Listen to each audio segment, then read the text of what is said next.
Que Deus maravilhoso. Aleluia. Às vezes, eu não sei se a igreja tem de fato essa percepção e essa consciência de que Deus está no meio de nós. E mais do que estar no meio de nós, Ele está em nosso coração. Deus Santo, Santo, Criador de todas as coisas, inclusive Criador de nós mesmos. E mesmo sendo quem nós somos, pecadores, Ele ainda assim habita em nós. Deus seja louvado por sua graça, por sua misericórdia.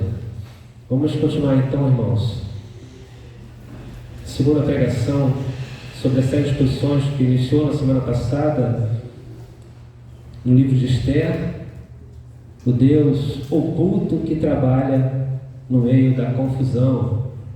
Esse é realmente eu espero que os irmãos estejam, de fato, tão motivados a ler esse livro como nós aqui estamos preparando para as exposições, para as pregações. Nós estamos motivados. Que livro gostoso de ler, irmãos. Eu confesso que eu tinha planejado ler um capítulo, estava conversando com o pastor Edson, ler um capítulo por dia. No primeiro dia eu li o primeiro capítulo, no segundo eu fui do segundo até o 10º, sem conseguir parar. Porque a história de fato ela é envolvente, ela nos chama a atenção. E perceber o Deus oculto trabalhando em toda essa história que está acontecendo ali. História de pecado, de más escolhas, enfim. Então, repetindo o que já foi dito, essa de fato não é uma história romântica como a da Cinderela.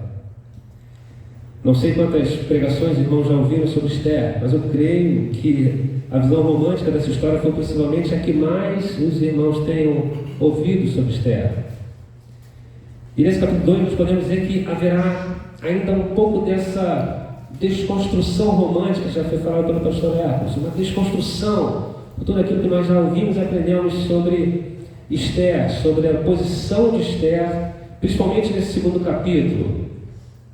Então, embora o título pareça de uma história romântica, a Bela e a Fera, eu peço aos irmãos que já abram suas Bíblias em Esther capítulo 2, na verdade trata-se de uma história antiga de pecado e consequências. Trata-se de uma camuflagem de sua real identidade e condescendência aos caprichos do Império Persa, como também iremos ver nesse capítulo 2 a mão de Deus invisível conduzindo tudo isso para um determinado propósito. Eu não vou ler todos os versículos agora de uma sua vez. Eu quero iniciar lendo os 3 versículos 15, 16 e versículo 17. Diz assim o texto: Quando chegou a vez de Esther, filha de Abiail, tio de Mordecai, que a tinha adotado como filha, ela não pediu nada além do que Hegai, eunuco do rei, guarda das mulheres, lhe havia aconselhado. E Esther alcançou o favor de todos os que a contemplavam. Assim, Esther foi levada ao rei Assuero, ao palácio real, no 10º mês, que é o mês de Tebete, no 7º ano do seu reinado. O rei amou Esther mais do que todas as mulheres, e ela alcançou diante dele favor e aprovação mais do que todas as virgens. E o rei pôs a coroa real na cabeça dela e a fez rainha em lugar de Vasti. Até aí o texto, por enquanto. Os irmãos devem lembrar o que aconteceu no primeiro capítulo da história do livro de Esther, para que esse episódio, especificamente aqui, nesses versículos que eu acabei de ler, pudesse existir. Apenas para recapitular, o rei Assuero, em seu 3º ano de reinado, ele resolveu dar uma festa pela qual acredito que nenhum de nós aqui ouviu falar, senão essa que está no livro de Esther. Essa festa durou 180 dias e era aquela festa, como dizemos hoje, a festa ostentação, bem do jeito do Império Persa de ser. E podemos dizer que não é nada diferente ao reino desse mundo. Essa festa duraria 180 dias, e já no 7º dia, após Assuero estar com o coração bastante alegre de tanto vinho que havia consumido, ele pediu aos seus eunucos que trouxessem a rainha Vasti até a sua presença, para que ela fosse literalmente exibida para os príncipes que estavam ali representando as suas 127 províncias sob o seu domínio. Nessa festa ostentosa, nessa festa cabulosa para qualquer padrão social, de tanta ostentação que havia, acontece algo inesperado para o rei Assuero, e também para qualquer que estava ali presenciando. Vasti se nega a ir ao rei nessas condições, nas condições a qual o rei queria apresentá-la. Há quem diga que seria apenas utilizando a coroa para que a sua beleza e formosura fosse de fato exibida para todos, e sendo apenas com a coroa ou mesmo vestida com vestes reais. A questão é que Vasti se negou a ser algo a ser exibido. E mediante essa negação da rainha Vasti, o rei, aconselhado pelos sábios entre aspas, líderes persas, toma a decisão de escolher outra mulher para assumir o lugar de Vasti. E a condição na cabeça desses líderes e do rei era que para assumir o lugar da rainha Vasti, essa mulher teria de ser uma virgem, uma mulher bela e formosa. Esse foi o padrão estabelecido pelos líderes e pelo rei para que uma nova rainha fosse escolhida, e aqui quase que um concurso de beleza, né? E eu trago essa pequena recordação, irmãos, do texto anterior, do primeiro capítulo, para que os irmãos pudessem perceber uma coisa. Existem algumas competições que ser o campeão, o ser o vencedor, não é algo do tipo que se possa se alegrar ou se sentir privilegiado ou vitorioso. Eu quero dar um exemplo aqui, bem ao contrário aqui desse exemplo aí da rainha Vasti. Se fosse uma competição de feiura, por exemplo, e se eu estivesse participando, certamente eu iria vencer aqui. Eu só perderia, não vou falar, senão vai dar dúvida. Então, não seria algo que esse campeão, né? Eu não estaria nada alegre em vencer esse campeonato de feiura. De certo modo, irmãos, é exatamente isso que está acontecendo aqui com Esther. Mesmo sendo o oposto da competição, vamos dizer, de feiura, que acabei de citar como exemplo, e sim uma competição de beleza e formosura, como foi a da rainha Esther, na verdade, na íntegra, o que está acontecendo é que a mulher que deveria substituir a da rainha Vasti deveria ser uma mulher melhor do que Vasti. E o que seria uma mulher melhor do que Vasti na cabeça desse rei persa? Na cabeça do Império Persa, lembrando que o Império Persa é o mesmo dizer que o Império desse mundo, que faz um contraste muito grande com o Império e o Reino de Deus.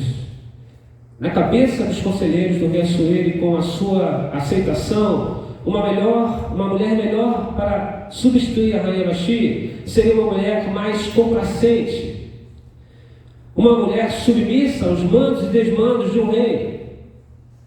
Alguém que iria se sujeitar aos caprichos desse rei, mesmo que isso fosse uma ofensa para essa rainha. Uma mulher que, em uma outra ocasião possível de festa, de fato viesse aceitar ser exibida como um troféu, como o rei assim queria com Vasti.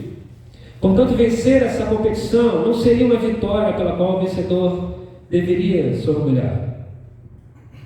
A avaliação nessa escolha não se baseava em caráter, nem tampouco em personalidade dessas mulheres, e sim em superficialidade, em virtudes, digamos que externas, como ser jovem, ser extremamente bonita e extremamente formosa.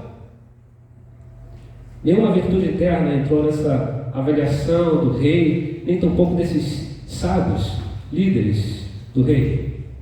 Então vamos ver como esse convite foi feito para essas mulheres. Vamos lá, versículo 1 até o versículo 4.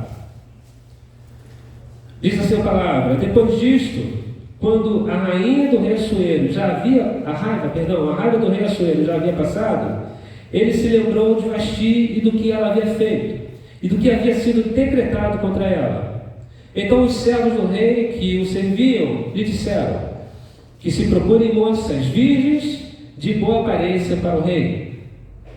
Que o rei nomeie comissários em todas as províncias do seu reino, que reúnam todas as moças virgens e de boa aparência no harém na cidadela de Suzã, sob os cuidados de Hegai, eunuco do rei, guarda das mulheres, e que se dê a elas os produtos de beleza que desejarem.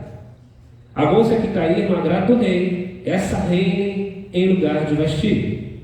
O rei concordou com isto e assim se fez.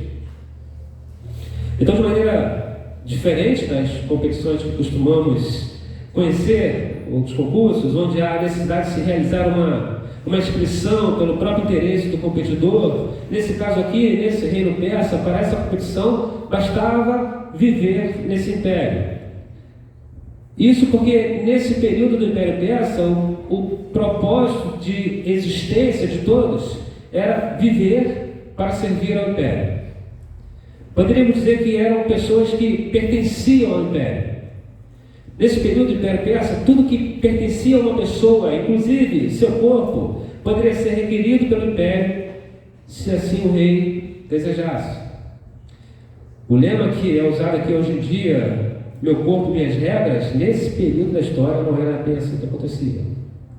Na verdade, não sei bem se poderíamos chamar de competição, porque todas as mulheres convocadas para a escolha de uma rainha, elas não iriam mais voltar para casa.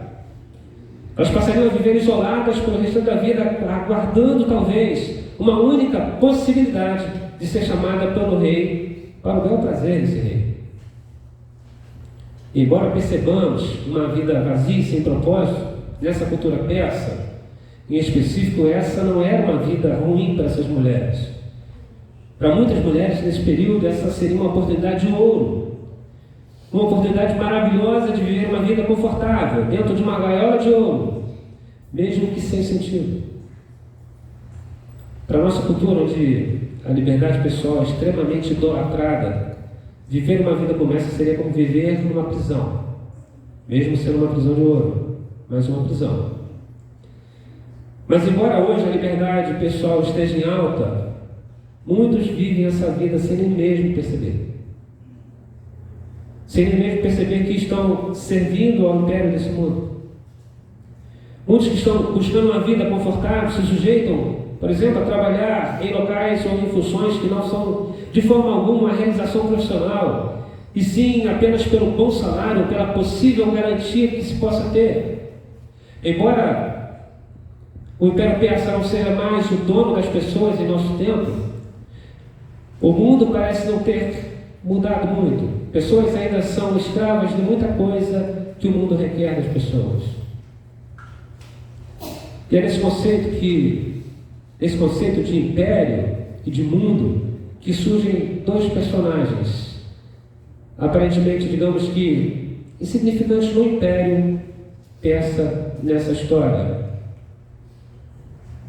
E os personagens são Esther e Mordecai. Vamos ler mais uma parte desse capítulo.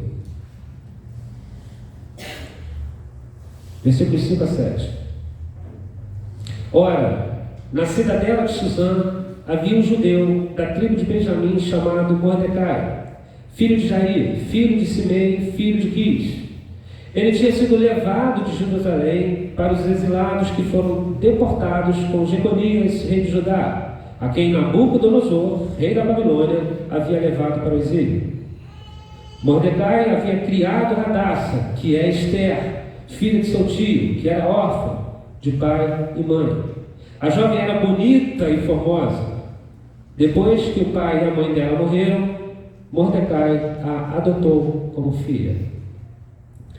Existe aqui nesse texto, nesses 3 versículos, uma informação muito importante a respeito de Mordecai e também de Esther, que talvez explique, porém não justifica a sua postura no império, que era a de que seus ancestrais haviam sido levados para o exílio no tempo de Joaquim ou de Jeconias.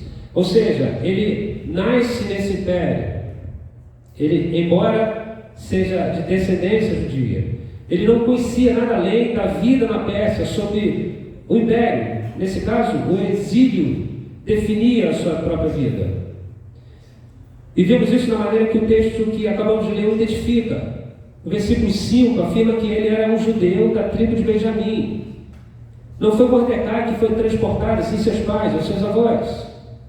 Com isso podemos dizer que, embora ele tenha nascido como um exilado, ele não havia sido ainda absorvido pelo império, porque ele de fato foi identificado no texto como judeu. Ele morava em Suzã, mas Suzã ainda não era o seu lar.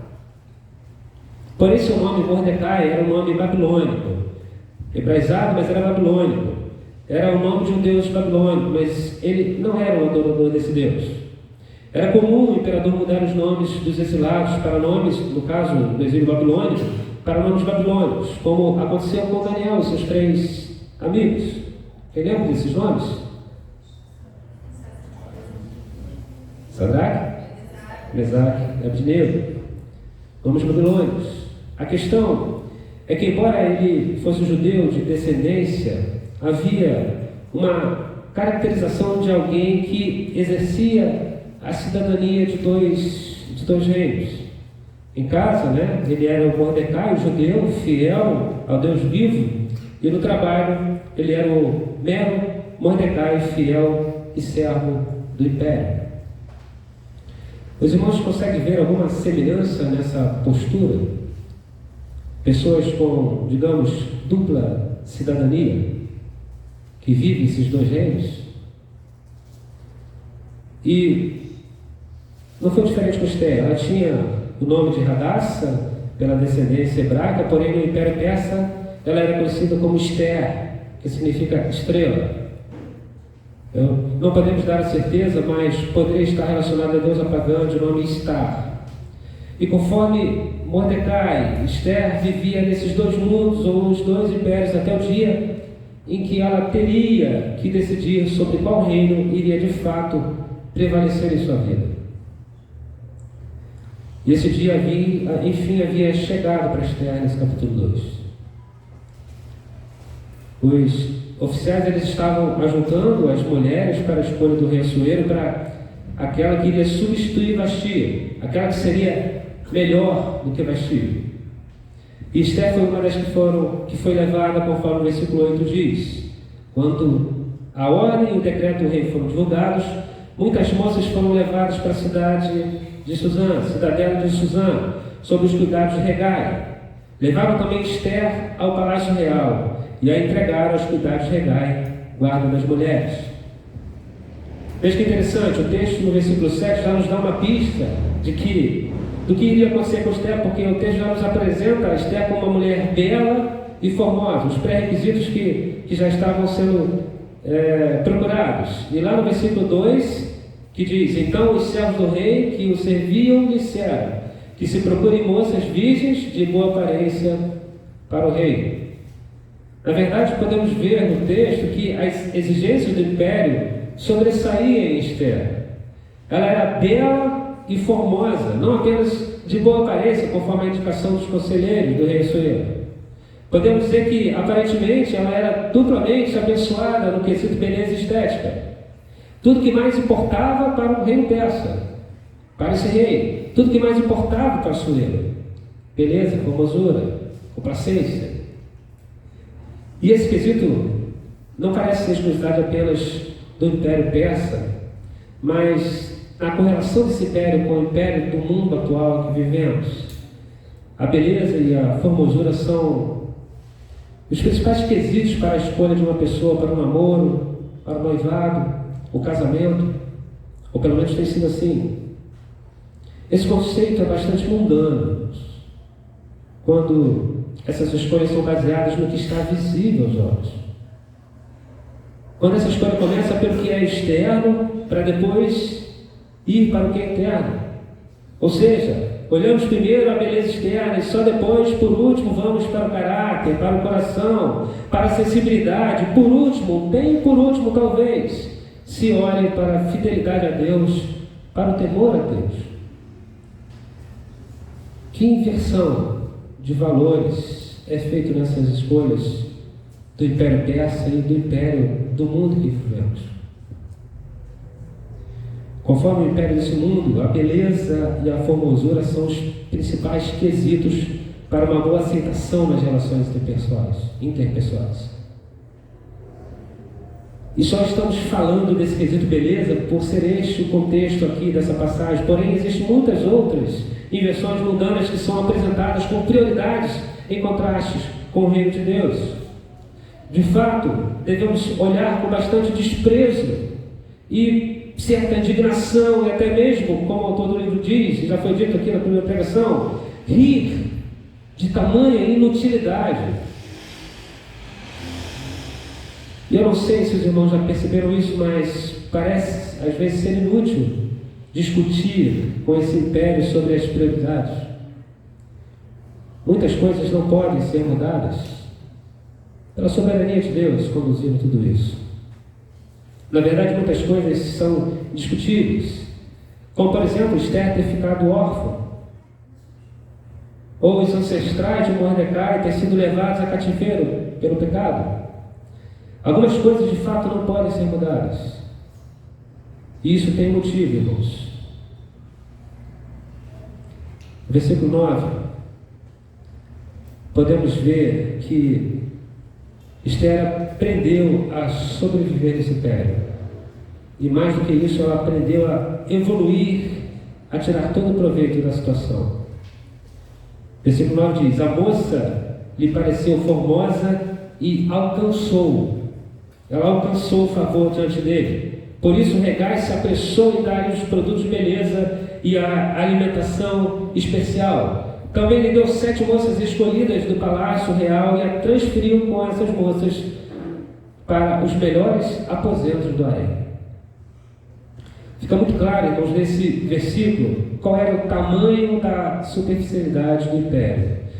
Esther era bela e formosa, ou seja, a avaliação baseava apenas no que podia ser visto. Esther entendeu que para ser escolhida não seria baseada em um bom caráter, um bom talento especial, e sim em agradar a quem estava no comando dos aposentos desse harém, que no caso era Hegai.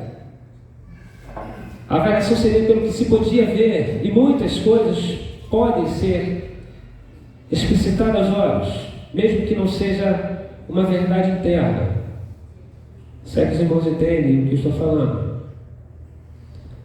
Eu volto a dizer, isso é completamente oposto à escala dos valores de Deus. Os valores de Deus vai direto ao ponto. Que ponto é esse, irmãos? O coração. O coração, a beleza de um coração temente a Deus.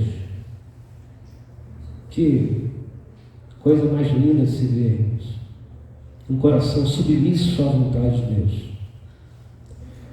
Não existe beleza e formosura que sobressaia a esse nível de beleza. Mas se todos entendessem essa verdade tão sublime sobre o coração temente a Deus, o mundo dos cosméticos não faturariam tanto. As academias não estariam tão lotadas. Não teriam tanta publicação de fotos com pessoas fazendo caras e bocas na internet. E a lista é muito grande. Não que essas coisas sejam ruins. Não estou dizendo com isso que nada disso é importante para a vida ou para a saúde. Eu, por exemplo, gosto muito de perfume. Porém, existe um limite ou uma intenção que precisa ser o balizador de todas essas coisas. Se for apenas a vaidade ou a valorização daquilo que esse império propõe, o mundo propõe, certamente estaremos na contramão do que o império do reino de Deus nos propõe. Em 1 Samuel 16,7 nós temos um grande exemplo de como Deus vê o ser humano, que é extremamente diferente do que costumamos ver ou de como o império desse mundo vê. Abram suas Bíblias, 1 Samuel, capítulo 16, versículo 7.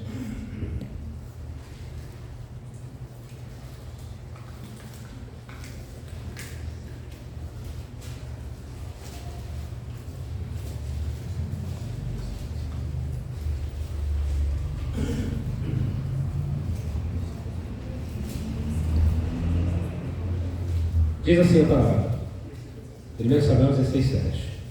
Porém, o Senhor disse a Samuel: Não olhe para a sua aparência, nem para a sua altura, porque eu o rejeitei. Porque o Senhor não vê como o ser humano vê. O ser humano vê o exterior, porém o Senhor vê o coração. Esse é o episódio que Samuel vai ungir Davi, né, como rei.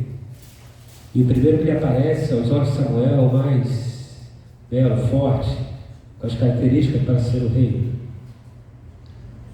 Então, Esther, baseado na exigência do rei, acha favor aos olhos de Hegai. E existe uma comparação muito apropriada que deve ser feita aqui nesse momento. É a comparação entre Esther e Daniel. Todos conhecem a história de Daniel, ambos na mesma situação, porém com respostas e atitudes diferentes ao rei.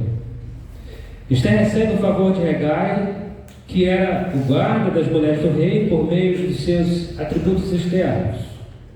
Dom recebido de Deus, e ela não buscou nenhum deles, nasceu com eles. Esther aproveitou e trabalhou se enquadrando no programa, digamos, de seleção do império para ser escolhida. Significa dizer que ela se dispôs à realidade desse império. Ela não estabeleceu nenhuma resistência aos modelos desse império. No texto, parece que Esther estava apreciando o momento, até mesmo ansiosa pela escolha. E certamente baseado nos interesses do império, Hegai observa Esther como a mais complacente no meio das outras mulheres e a recompensa por isso. Versículo 12 diz isso, de Esther capítulo 2.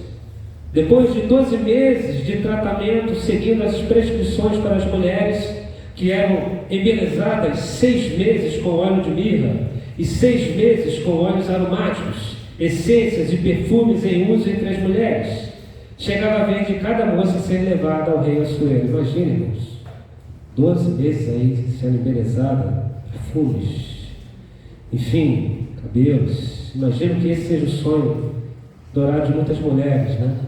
Passar 12 meses em tratamento especial de beleza, 12 meses aí de produtos Mary Kay, e um spa, com tratamentos capilares, tratamentos nas unhas, etc. Comidas extremamente balanceadas, orgânicas e saudáveis, que ajudariam na CUT. Não é isso? Enfim, um mundo das estrelas. E a referência aqui é muito boa quando o significado de Esther, de fato, é estrela, né? E aqui podemos perceber a semelhança e a dissemelhança entre Esther e Daniel e seus amigos. A igualdade está por estarem fora de casa, em um contexto de exílio, né? Império que não eram seus, porém, uns submetendo às exigências do império e outros se mantendo fiéis às suas próprias crenças de origem e se abstendo do que o império tinha a oferecer. Eu quero ler rapidamente, peço irmãos que abrem Daniel 1. Daniel capítulo 1, versículos 8 a 16, para podermos ver tamanha discrepância entre Esther e Daniel e seus amigos. Pelo menos a conduta de Daniel nesse capítulo 2, de Esther nesse capítulo 2. Daniel capítulo 1, versículos 8 a 16. Diz assim a palavra: Daniel resolveu não se contaminar com as finas iguarias do rei, nem com o vinho que ele bebia. Por isso pediu ao chefe dos eunucos que lhe permitisse não se contaminar. E Deus concedeu a Daniel misericórdia e compreensão da parte do chefe dos eunucos. Porém o chefe dos eunucos disse a Daniel: tenho medo do meu senhor e rei, que determinou o que vocês devem comer e beber. E se ele perceber que o rosto de vocês está mais abatido do que o rosto dos outros jovens da mesma idade? Se isto vier a acontecer, vocês poriam a minha cabeça em perigo diante do rei. Então Daniel foi falar com o cozinheiro-chefe, a quem o chefe dos eunucos havia encarregado de cuidar de Daniel: Ananias, Misael e Azarias. Daniel disse a ele: por favor, faça uma experiência com esses seus servos durante 10 dias. dê-nos legumes para comer e água para beber. Depois compare a nossa aparência com a dos jovens que comem das finas iguarias do rei. Dependendo do que enxergar, o Senhor decidirá o que fazer com estes servos. O cozinheiro-chefe concordou e fez a experiência durante 10 dias. No fim dos 10 dias, a aparência dos 4 jovens era melhor e eles estavam mais robustos do que todos os jovens que comiam das finas iguarias do rei. Com isso, o cozinheiro-chefe tirou deles as finas iguarias e o vinho que deviam beber e lhes dava legumes. Fica evidente, muito claro aqui, a diferença entre Esther, a postura de Esther e a postura de Daniel quanto ao que o império tinha para oferecer. A fidelidade de Daniel e de seus amigos é incomparavelmente contrários ao de Esther, no texto que estamos estudando hoje, capítulo 2. Aparentemente Esther não estava se importando em comer das iguarias, nem de ser o possível brinquedo manipulável do rei Assuero. E além disso, ela estava seguindo o conselho de Mordecai. Os irmãos vão ver Mordecai dizendo para Esther não revelar o seu povo, na verdade, o povo de seus ancestrais, a sua linhagem. Eles eram judeus. Versículo 10 e 11 de Esther capítulo 2 diz: Esther não havia declarado o seu povo, nem a sua parentela, pois Mordecai lhe havia ordenado que não dissesse nada a respeito disso. Mordecai passeava todos os dias diante do pátio do harém para saber como Esther estava passando e o que ia acontecer com ela. Então, após Esther ter sido preparada para esse momento de escolha do rei, ela de fato seguia a orientação de Mordecai em não revelar sua origem, não revelar de qual reino de fato ela pertencia e deveria manter as suas origens e convicções. Esther já estava perfeitamente podendo ser reconhecida como a dócil filha desse império. E nesse caso ela estava como conforme o autor do livro diz, a representação máxima da Anti-Vasti. Ela era aquela que, do contrário da rainha Vasti, que se negou a ser apresentada como um objeto do rei, seria aquela que certamente atenderia ao desejo do rei Assuero em se exibir numa festa. Afinal de contas, esse concurso ao qual ela estava participando e muito empenhada em ser escolhida, tinha esse contexto por trás. E esse reconhecimento da condição de Esther está lá nos versículos 13 e 15. Vamos ler. Então a moça ia ao encontro do rei e podia levar consigo tudo o que quisesse do harém para o palácio. À tarde, ela entrava no palácio e pela manhã voltava para o segundo harém sob os cuidados de Sazgás, eunuco do rei, guarda das concubinas. A moça não voltava mais ao rei, a menos que o rei a desejasse, e ela fosse chamada pelo nome. Quando chegou a vez de Esther, filha de Abiail, tio de Mordecai, que a tinha adotado como filha, ela não pediu nada além do que Hegai, eunuco do rei, guarda das mulheres, lhe havia aconselhado. E Esther alcançou o favor de todos os que a contemplavam. Nesse momento, a bela e a dócil Esther já havia conquistado o favor de todos que a viam. E é importante ressaltar que o favor estava vindo dos que a viam, ou seja, dos que exteriormente e superficialmente julgavam as pessoas. Essa era a maneira imperial de ser, e nada é diferente do império desse mundo. Aquilo que é belo e aparentemente dócil pode chamar a atenção pela avaliação externa, mas a Bíblia nos orienta ao contrário disso.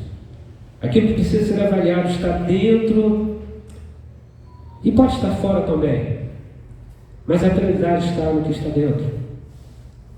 E obviamente, pelo desenrolado que estava acontecendo e pela postura de Esther, não seria surpresa para nós que Esther de fato seria escolhida por Assuero. Bela, formosa e disposta a responder aos caprichos de Assuero. Versículos 16 e 17 apresenta essa escolha do rei. Assim, Esther foi levada ao rei Assuero ao palácio real no 10º mês, que é o mês de Tebete, no 7º ano de seu reinado. E o rei amou Esther mais do que todas as mulheres. E ela alcançou diante dele favor e aprovação mais do que todas as virgens. E o rei pôs a coroa real na cabeça dela e a fez rainha em lugar de Vasti. Esther é então coroada por um reino completamente superficial em suas avaliações. Esther é considerada então pelo rei como uma mulher melhor que Vasti. Obviamente, essa categoria melhor na concepção do reino persa não era em nada melhor em comparação ao reino de Deus. Então, o que se era esperado é que o rei desse novamente um grande banquete para exibir o seu novo troféu. E assim ele fez, versículo 18. Então o rei deu um grande banquete a todos os seus oficiais e servidores. Era o banquete de Esther. Concedeu alívio às províncias e distribuiu presentes segundo a sua generosidade real. O rei estava muito feliz e com isso, aparentemente, a razão de Esther venceu a sensibilidade de Vasti. E o resultado foi benéfico para todos os súditos desse rei. Ele aliviou impostos, deu presentes. Aparentemente, tudo estava perfeito. E às vezes vemos isso acontecendo no mundo, né? Parece que está tudo bem, tudo acontecendo na maior prosperidade para os que cedem a esse modelo mundano, mas é uma alegria pautada naquilo que não é real e certamente não agradável ao único Rei e Senhor de nossas vidas. E assim, nesse capítulo, irmãos, termina a participação de Esther como aquela que venceu o concurso da mulher melhor que Vasti. Porém, ainda existe algo para ser observado na participação de Mordecai nesse capítulo. Além de orientar Esther a se manter camuflada nesse império, ele estava observando cuidadosamente tudo o que estava acontecendo com ela. Ela visita todos os dias o pátio do harém, onde ela estava para receber notícias, conforme o versículo 11 nos diz. Mordecai passeava todos os dias diante do pátio do harém para saber como Esther estava passando e o que ia acontecer com ela. Aparentemente, a decisão de Esther se manter em silêncio quanto à sua descendência foi pela orientação de Mordecai, que entendia que informações tinham muito valor no Império Persa.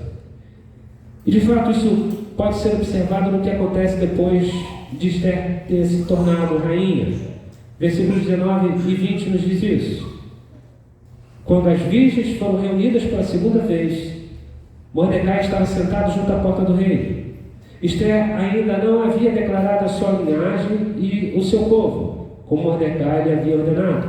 E Esther continuava a cumprir as ordens de Mordecai, como tinha feito quando este a criava. A ideia por trás do conselho de Mordecai para, digamos que a camuflagem de Esther e também de sua própria camuflagem com relação à sua origem, era viver no império sem serem vistos. Ou seja, vamos sobreviver e até possivelmente prosperar nesse império, apesar do que ele representa para nós. Essa definitivamente não é a maneira de ser um peregrino em terra estranha. Nós vivemos nesse império, porém não somos dele. Camuflagem é tudo que não devemos fazer. Porém, ainda assim, Mordecai tira proveito de uma situação. Na verdade, tira proveito de uma informação. Os versículos 21 e 23 nos diz isso. Naqueles dias, 21 a 23, naqueles dias, quando Mordecai estava sentado junto à porta do rei, 2 eunucos do rei, que se chamavam Bigtan e Teres, e eram do corpo da guarda, ficaram indignados e planejaram matar o rei Assuero. Isso chegou ao conhecimento de Mordecai, que o revelou à rainha Esther, e Esther o disse ao rei em nome de Mordecai. Investigou-se o caso, e era fato, e os 2 conspiradores foram pendurados numa forca. Isso foi escrito no livro de Crônicas, diante do rei. Essa é a última parte do capítulo 2. Existe algo acontecendo aqui que aponta para a mão invisível de Deus por trás dessa história. Mordecai ele usa essa informação para ganhar algum crédito com o rei. Isso fica perceptível quando no versículo 22 diz que Esther disse ao rei em nome de Mordecai. Então, tanto Esther quanto Mordecai usavam essa informação para que o império ficasse em dívida com ambos. E os dois conspiradores foram enforcados ao constatarem a verdade da informação que de fato eles estavam conspirando contra a vida do rei. A questão é que o reconhecimento acabou não acontecendo de imediato, conforme era esperado por eles. Era comum, em ocasião como esta, os reis recompensarem aqueles que serviam bem ao rei, principalmente com uma informação como essa, e de forma muito estranha, digamos que estranha, isso não aconteceu nesse momento. Isso nos mostra mais uma discrepante diferença entre o reino desse mundo e o reino de Deus. Não existe negligência de Deus em nos abençoar e recompensar o seu servo fiel. Porém, ainda assim existe a mão de Deus por trás de tudo isso que está acontecendo aqui. A mão invisível de Deus, operando através dos erros e acertos dos homens. Então, por mais que para o nosso entendimento fosse muito incomum para o rei, e no caso desse momento da história, o rei Assuero esquecer de beneficiar Mordecai pela informação dada que salvou sua vida, Deus estava trabalhando de maneira ainda invisível, por meio desse silêncio do rei, para que, por meio de sua providência, a sua obra fosse concluída a seu tempo e, obviamente, no tempo certo de Deus. Os irmãos vão ver qual foi o tempo certo nos próximos capítulos dessa série do livro de Esther. Não será hoje. Então, concluindo, irmãos, o que nós podemos aprender com esse segundo capítulo do livro de Esther? Quais são as aplicações para a nossa vida? A primeira é que a desobediência inevitavelmente traz consequências. A qual desobediência esse texto de Esther está tratando inicialmente? Na verdade, esse texto ele não está tratando de uma desobediência específica, de Esther e Mordecai, mas sim da desobediência do povo de Deus que havia cometido anteriormente essa geração de Esther que os levou ao cativeiro. O cativeiro não foi um acaso nem um acidente de destino, foi uma consequência da desobediência do povo de Deus que insistia em abandonar seu Deus, insistia em quebrar a aliança com ele, em ser idólatra. Esther não foi, digamos que, apanhada para viver com o Assuero, porque simplesmente vivia em Suzã. Ela estava ali por causa da consequência anterior do seu povo. Então a desobediência foi o primeiro motivo que levou o povo ao cativeiro. E ainda mais, houve um decreto de Ciro que permitia, depois de um tempo, que os judeus voltassem para suas casas, e na época apenas alguns retornaram. Muitos decidiram ficar na terra que não era a terra da promessa, porque já estavam, de certa forma, confortavelmente estabelecidos onde eles estavam. Havia maior possibilidade de crescimento e prosperidade na nova cabeça dos judeus que nasceram e cresceram no exílio, do que se voltassem para Jerusalém.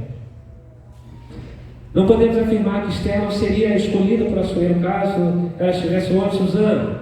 Se ela estivesse em Jerusalém, porém, ela poderia não ter sido um alvo tão fácil como ela foi, se submetendo à escolha superficial desse reino e aceitando aquilo que eles queriam para a nova rainha desse império. Mordecai e Esther trocaram as vantagens espirituais do reino de Deus pelas vantagens seculares do império desse mundo. Esther se casou com um homem pagão e circunciso, e de certa forma, mesmo que virtualmente ela foi cortada da comunidade da fé por ter feito uma camuflagem em sua real identidade como filha de Deus vivo, ela só conseguiu chegar onde chegou como rainha porque escondeu sua real identidade. Agora, se estamos nos colocando em posição superior de Esther, lamento dizer que podemos estar agindo de maneira muito semelhante. Até porque a pressão que Esther viveu foi muito sutil. Ela não estava sendo instruída a negar a sua fé, apenas a ficar em silêncio para evitar problemas. E geralmente é isso que acontece com muitos cristãos. Eles não negam, não chegam a negar a fé, porém não expressam voluntariamente a sua fé. Veja se não é isso que acontece com muitos na escola, na universidade. E aqui talvez com maior intensidade, né? Na universidade, para não serem excluídos ou passarem por perseguições pelos próprios colegas ou até mesmo pelos professores, por causa da sua fé. Acontece nos grupos de amigos. Isso pode sim nos levar a um progresso muito bom, excelente, mas um progresso no mundo e não um progresso no reino de Deus. Agora ainda podemos ver nesse capítulo que nem tudo está perdido apesar de nós mesmos.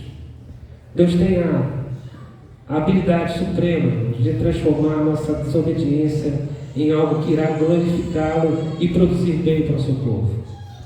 Acredito que nenhum de nós poderia afirmar que faria diferente no lugar de Mordecai e Esther. Mas ainda assim, Deus invisível nesse texto, Ele está com a sua mão direcionando os fatos para onde Ele quer que vá. Os bons propósitos de Deus ainda haveria de se cumprir para o seu povo. Segunda aplicação,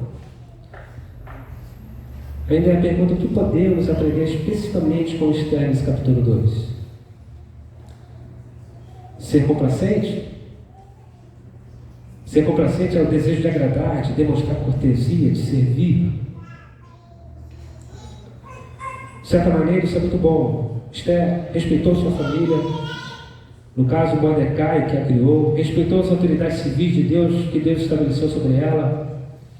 E nesse contexto, os filhos devem, em geral, obediência a seus pais, assim como os cidadãos devem, em geral, obedecer às leis do império. Porém, haverá momentos em que deveremos ter indignações em relação às exigências da família e em relação às exigências do império. Esther não foi essa pessoa indignada nesse momento do capítulo 2. Não há um momento apropriado para que venhamos ocultar a nossa fé.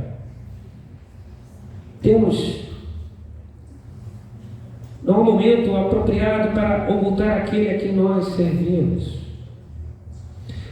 Nós temos exemplo na Bíblia, como a de Sara, que não cedeu às exigências, digamos que não santas da família, Gênesis 21:10. Como também temos o exemplo de Daniel, que não cedeu às exigências não santas do império. Haverá ocasiões que deveremos confrontar aquele que precisa ouvir a verdade e não nos ocultar em prol de ficarmos bem e evitarmos o conflito. Sei que há uma maneira adequada e bíblica para se fazer isso. O que não podemos fazer é deixar de fazer. Isso seria o mesmo que ocultar a nossa identidade. E sempre haverá consequências por evidenciarmos nossa fé nesse império do mundo. Precisamos estar cientes disso, irmãos, e confiantes em Deus, porque pode ser que sejamos surpreendidos, como Daniel foi, ao confrontar o império e fazê-lo retroceder quanto ao não se contaminar com a comida do rei. Porém, mais lá na frente, ele foi para a fornalha ardente. E no caso de Daniel, foi resgatado de maneira miraculosa. Mas se não formos resgatados de maneira miraculosa, nada muda, irmãos. Permaneçamos firmes e fiéis à palavra. Nesse capítulo, Esther se comprometeu com o mundo desejando ser escolhida e amada pelo rei. Agora, uma palavra de esperança em meio à desobediência de Esther. Podemos ainda perceber que a desobediência de Esther não desqualifica a oportunidade de obedecer mais tarde. Essa obediência que ocorrerá mais à frente trará muitas bênçãos para o seu povo. Mesmo que hoje você se encontre numa situação como a de Esther, Deus é soberano até mesmo sobre as suas escolhas pecaminosas, sobre as suas oportunidades desperdiçadas. Talvez Ele tenha nos trazido para onde nós estamos, para que pudéssemos servir de uma maneira como nunca servimos. Isso não faz com que as nossas decisões erradas se tornem incertas, mas nos levam a dar glórias a Deus por sua graça em extrair beleza dos nossos esforços pecaminosos. E esses erros não irão nos excluir de um papel significativo nos planos de Deus para seu povo, o que ocorrerá com Esther. E por último, irmãos, a última aplicação: a noiva está sendo preparada para ser noiva. Esther estava sendo submetida ao preparo para ser apresentada ao rei Assuero. Ela estava disposta a suportar, a ser um objeto desse rei, a estar separada de sua família, estava disposta a superar, a suportar, a passar por um tratamento de beleza por um período de 12 meses. E tudo isso seria para passar apenas uma única possível noite com o rei, talvez nunca mais ser chamado. Me parece muita dor para muito pouca coisa, quando a comparamos com os prêmios do reino de Deus, se podemos dizer assim. E muitos estão sujeitos a passar por essa dor por causa dos prêmios que esse mundo tem para oferecer, lamentavelmente. Esther se submeteu a passar por isso, para se encontrar com o rei do Império do Mundo. Porém, muitos de nós, cristãos, parecemos estar muito pouco dispostos a submetermos ao tratamento de beleza de Deus para encontrarmos com o nosso noivo Jesus Cristo. E baseado nessa observação, há muitas semelhanças entre o Império de Deus e o Império de Assuero. Nosso corpo pertence a quem, irmãos? Ao Senhor. Nossos planos pertencem ao Senhor. Nossos sonhos, filhos, esperanças, até mesmo a sexualidade. Tudo que temos, tudo que somos pertence ao Senhor, e Ele faz o que quiser com tudo isso por sua soberania. E eu sei que é muito fácil confessar tudo isso enquanto nada nos é cobrado. É fácil. Difícil é confessar essa soberania com alegria. Com alegria, quando Deus nos direciona para provarmos aquilo que não queremos, para provarmos aquilo que nos custa, para provarmos e irmos em direção ao qual não havíamos esperado e nem queríamos ir. Será que teríamos o espírito dócil e complacente de Esther para com Deus? Mas certo é que nos revoltaríamos contra Deus, como seu povo sempre demonstrou na história. Deus não nos tratará como o rei Assuero tratou Vasti em sua negação. Ele exercerá o seu direito sobre nós e fará isso para o nosso próprio bem. Essa é a preparação para nos encontrarmos com o nosso rei. Cristo não quer nos usar como o rei Assuero queria usar Vasti e também Esther. Cristo nos ama. Ele é o marido perfeito para sua noiva. Ele ama a sua noiva com amor eterno. Ele não veio atrás de nós por nossa beleza e formosura. Muito pelo contrário, no sentido do pecado, somos todos horríveis e sem formosura alguma. Mas Ele nos transformará numa bela noiva para o dia de Cristo. Amém? Vamos orar. Amado e bondoso Deus, graças nós te damos por tudo que já vivemos aqui nessa manhã, Deus. Pela leitura da Tua Palavra, pela oportunidade das orações, pelos agradecimentos, pelo louvor que podemos ofertar a Ti, Deus. Não somente os louvores cantados, mas também os louvores que foram depositados aqui como as ofertas e dízimos, reconhecendo que tudo vem de Ti, Deus. Nós damos graças por tudo que ouvimos agora nessa manhã, pela exposição da Tua Palavra, Deus. Que Teu Espírito Santo, de fato, conduza o Teu povo, Deus, nas suas escolhas. Que entre o reino de Deus e os reinos desse mundo, que jamais venhamos a nem sequer almejar qualquer fagulha nesse mundo, e sim tudo que está concernente ao Teu reino, Senhor. Que não deixemos nos dominar por nada que reluz nesse mundo, Deus. Somente o brilho da Tua cruz, Senhor.